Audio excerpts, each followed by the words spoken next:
Hey there, Trello enthusiasts. Welcome back to our channel, where we break down the latest tips and tricks to make your project management smoother.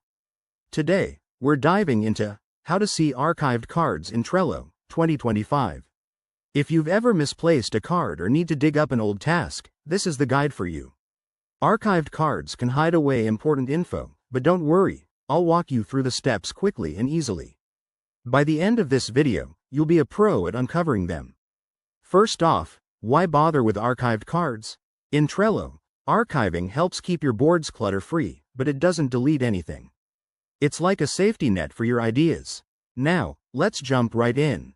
Start by logging into your Trello account and opening the specific board where your archived cards are hiding. This is crucial because archiving happens at the board level. Step 1. Once you're on your board, look for the menu icon. That's usually the 3 dots or the ellipsis in the top right corner. Click on that to open a drop-down menu. Step 2. In the drop-down, select More to reveal additional options. This might vary slightly based on the 2025 updates, but it's generally straightforward. Step 3. From the More menu, scroll down and click on Archived Items. This will take you to a dedicated section showing all the archived cards for that board. Step 4. Here, you can browse through the list, view details of each card, or even restore them if needed. Just hit the Restore button next to the card you want back.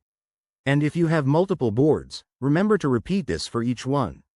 One handy tip for 2025, Trello has improved its search function, so you can use the global search bar to find archived cards across boards by typing keywords and filtering for archived items. This saves time if you're dealing with a lot of data. There you have it. That's how you see archived cards in Trello.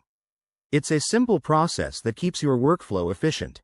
If you found this helpful, hit that like button, subscribe for more tech tutorials, and drop a comment below if you have questions. Thanks for watching, and I'll see you in the next video.